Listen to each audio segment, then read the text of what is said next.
da cewa Allah subhanahu wataala ina tabbatar da tauhid, ina tabbatar da rububiyya lillah, ina tabbatar da cewa Allah shine mahaliccin sa.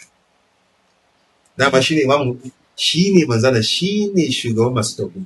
Imamun muwahhidin shine manzala sallallahu alaihi wasallam. A wajen shi muke samun tauhidi da tuwon Allah, a wajen shi muke ta samun cewa Qur'ani maganar Allah ne. Ba wai cewa Qur'ani ba halitta bane, ba halitta bane Qur'ani. Faɗin haka kafirci. Haka Imam Malik ya faɗa. Wanda ya ce Al-Qur'ani halitta ne zindiq. Magana yana nan a cikin funun al-afnan, tafai da yawa ma ga sunan magana suna nan da Imam Malik, na Sufyan al-Thawri, magabata tun kafin Imam Malik ba, tun da kansa akwai.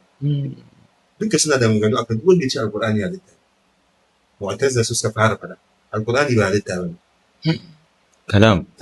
Kalamullah munazzal, saukakke ne. To saukakke zai zama halitta? La. Allah bai halitta bane, saukakke ne daga wajen Allah. Faɗin kalmar daga ce Al-Qur'ani halitta ne tana da hatsarinta ba kaɗan ba. Saboda halitta yana da ƙarshe. An gane ko? To Al-Qur'ani kuma shi daga wajen Allah yake. To Allah subhanahu wataala farkonsa bai da farko, subhanahu wataala bai da ƙarshe, subhanahu wataala. Shi mahalicci ne subhanahu wataala.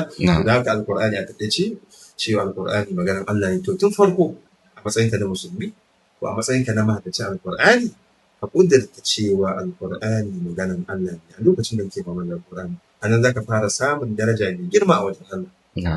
Amma an ka ƙudurta cewa Al-Qur'ani halitta ne, ko kuma Al-Qur'ani kamar yadda Ash'ari suka faɗa cewa kalam ne nafsi, wai magana ne na rai kawai, yana can a rai kawai, bishiya aka halicce magana sai ta kai magana.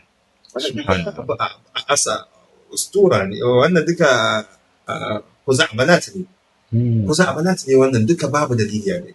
Mu Allah abin da ya faɗa mana akan sifan Allah shi za mu tabbatar. Tunda Allah ya ce magana shi ne, haka za mu faɗa, ba tare da mu ƙara ba, ba tare da mu rage ba. Kaifiyan ya yake magana ku sani ba. Na'am, Al-Qur'ani magana Allah ya yi magana da shi. Ta yaya Allah ya yi magana da Al-Qur'ani? Na'am, Allah subhanahu wataala ya yi magana da Al-Qur'ani a lokacin da mahaliccin Al-Qur'ani yake karanta Al-Qur'ani, yana karanta magana Allah. To a matsayinka na musulmi ko a matsayinka na mahaddaci, lokacin da kake karanta Al-Qur'ani ka dinga ji a ranka kana karanta maganan waye?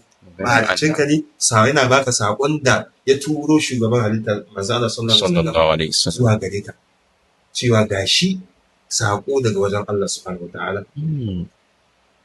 Ka dinga jin wannan a ranka, ka dinga jin wannan saƙon da ke cikin Al-Qur'ani kai aka saukan mu, ma'ana kai aka saƙo ne zuwa gare ka. Na'am. Saƙo ne zuwa gare ka. Direct. Me shi ba manzana bai fada.